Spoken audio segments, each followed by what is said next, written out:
Welcome to This Explainer. Today, we're going to unpack one of the absolutely most fascinating stories in economic history. We're looking at the era of the British pound sterling. Now, you might be wondering, why does this matter to us today? Well, understanding the 19th century British Empire basically gives us a front row seat to the very first time in modern history that a single currency, the pound sterling, became the absolute backbone of global trade, finance, and investment. Literally, it was the original global monetary hegemony. By looking at exactly how the sterling rose to absolute dominance and then, dramatically collapsed, we can learn so much about how our modern global economy was shaped and perhaps get a little glimpse into where it might be going next. Okay, let's dive into this. How exactly does a single currency conquer the world? It doesn't just happen by accident, and it for sure doesn't happen overnight. It requires this perfect storm of economic power, political reach, and financial innovation, all kind of converging at the exact same time. So throughout this explainer, we're going to go on a chronological journey to see how a simple national coin morphed into an unstoppable global standard. We'll look at the rise of imperial economic power, the specific mechanisms that locked the entire world into using the pound, and then the shifting geopolitical tides that eventually brought the whole shebang crashing down. Section 1. The first global currency, the engine of global trade. So right after the Napoleonic Wars ended in 1815, Britain's industrial dominance just radically accelerated. The Industrial Revolution was roaring to life, completely transforming how things were made. But to lock in this unprecedented power and really take over global commerce, they needed the rest of the world to actually trust their money. And that brings us to 1816, when Britain formally adopted the gold standard. Now, this wasn't just some boring technical policy shift. It linked the currency's value directly to gold, creating a massive psychological anchor for global markets. If you held a pound sterling, you knew exactly what it was worth. It wasn't subject to the wild whims of inflation or political instability like a lot of other local currencies were at the time. The gold standard provided this absolutely crucial, rock-solid stability that the pound needed to be trusted by merchants everywhere, from the Americas all the way to Asia. The underlying logic behind Britain's monetary rise is actually incredibly straightforward. It was built on three unshakable pillars. First up, efficient production.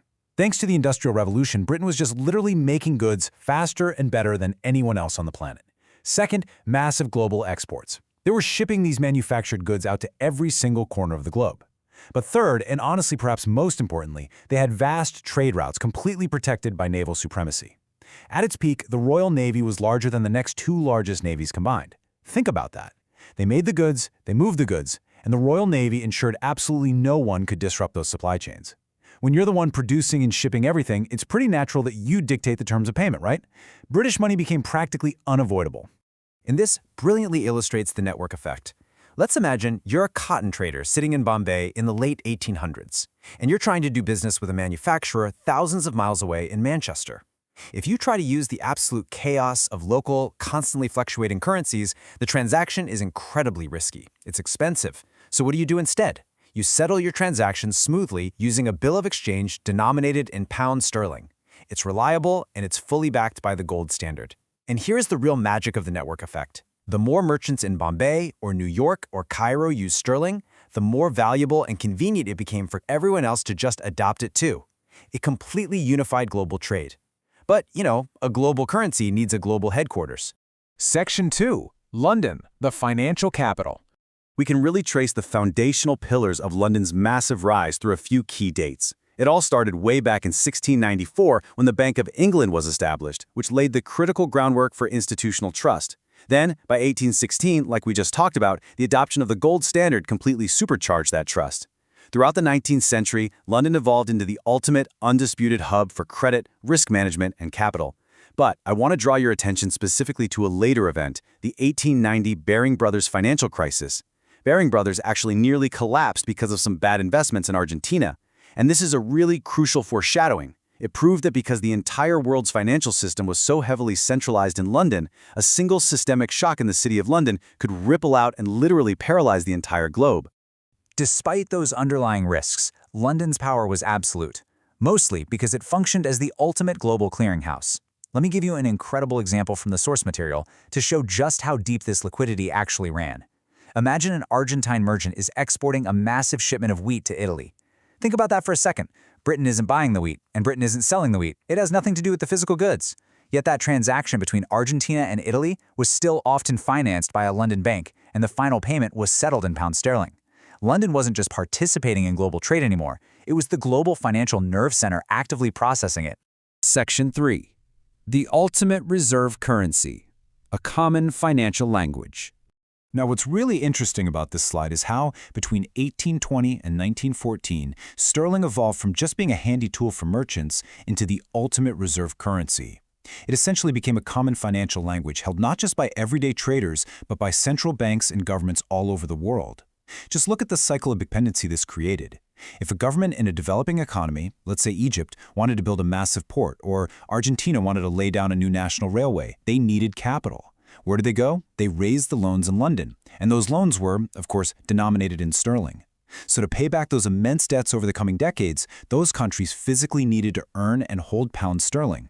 This structurally forced other nations to lock sterling right into their national reserves, which just further entrenched British economic dominance. It's wild. Which leads us to this incredibly sobering thought from the sources. The stability of the entire global financial system was now closely tied to the economic health of a single nation. While this whole setup allowed Britain to really easily finance its own deficits, it created a massive glaring systemic risk. Extreme centralization always brings profound vulnerability. The entire world's economic safety was completely dependent on a small island nation simply never faltering.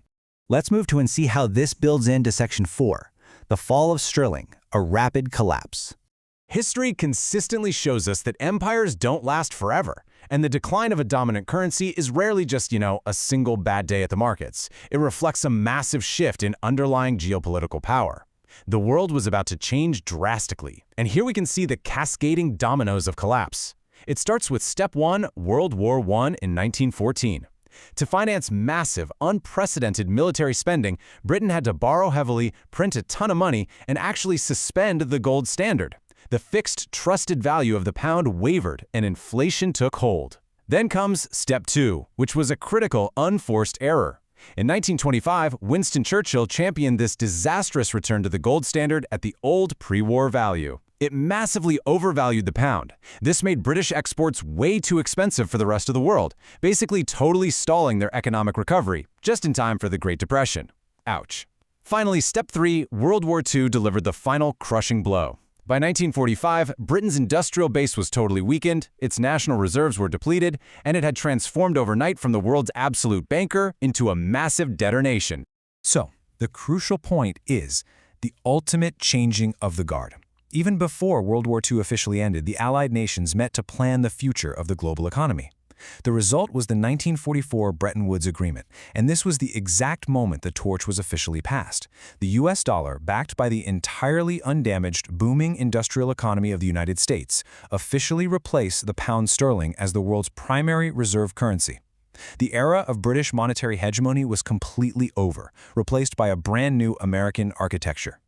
The epic story of the pound sterling teaches us a vital, undeniable law of global finance.